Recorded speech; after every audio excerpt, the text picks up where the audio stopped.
Ladies and gentlemen, Bungle, hope you're doing well and I hope you're having a great day. Today we're going over Enlisted, the War Chief free-to-play first-person shooter. And today we're talking about, requested by one of my subs, talking about the Battle of Moscow, the I-16 Type 24 Premium Fighter Aircraft in Enlisted. So if you're watching this video, possibly new viewer, possibly new subscriber, maybe wondering, Bungle, what do you do here on this channel? Well, give me an overview, kind of telling you, what this vehicle, this thing that we're reviewing is, the squad, weapon, etc. Performance, is it good? Is it bad? And lastly, do I recommend picking it up? So without further ado, let's begin. Starting off with an overview. All right, in Enlisted, there are kind of two types of aircraft right now. You have your fighter, and then you have your attacker.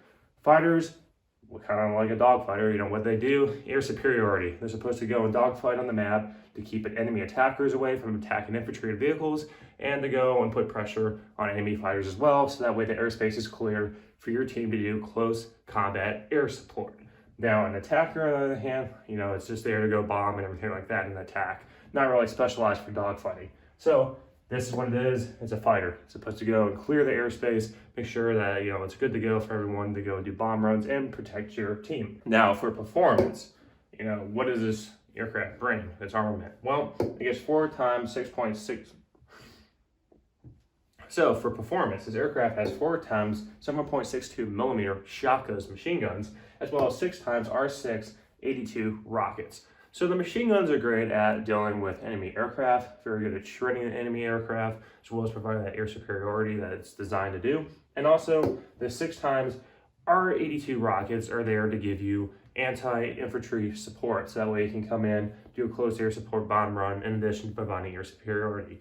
Now it's kind of there, it's like, yeah, it's not going to be like a IL-2 where it comes in and just wipes out the enemy team, but it's there in especially choke points or when there's a lot of enemy on the objective, they could fly in, especially if they're out in the open, and get a rack up a bunch of kills pretty easily.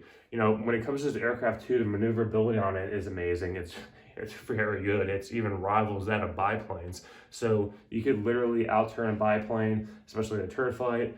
This definitely is going to, outturn a BF-109, a BF-110, even a Stuka, just because of just how maneuverable this aircraft is. It's very light. It flies very quickly. It's just very, very good at what it's designed to do, is be a fighter. And I was really surprised when I picked this up that it was actually performing really well. Definitely surprised with that. Now, lastly, is it worth it?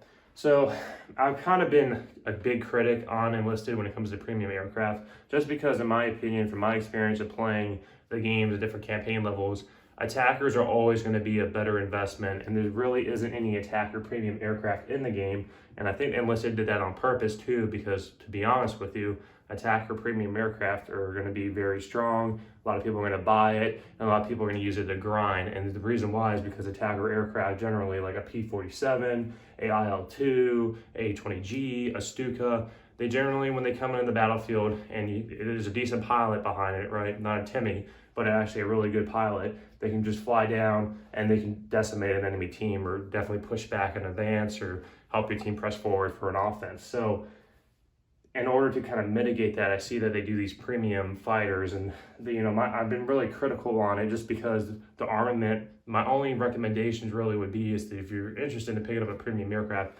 as one that kind of has an ability to kind of do anti-infantry or something like that. Now, given it's not going to be as strong as like IL-2 or another, relative counterpart, because that's not what the plane is designed to do. But in general, for a premium aircraft, you do get that that bonus. And I did find that when I was playing this aircraft with taking out enemy aircraft and kind of doing my infantry bomb runs and stuff like that with the rockets. Yeah, you kind of get that XP boost. So if you like the gameplay, kind of like how it flies and everything like that, it's relatively cheap right now. I think it's half off. So maybe consider picking it up right now. If you're interested in me covering any other premium aircraft that's right now in Enlisted, the only other two that I'm probably maybe looking into is the Invasion of Normandy, just because those aircraft have anti-infantry roles with bombs and everything like that. Whereas Battle Berlin, they all are just fighters, which, to be honest with you, no one really does aircraft in Berlin anyway, so it's just kind of surprising seeing that. But other than that, I hope you all have a great day. Thanks for stopping by. Take care.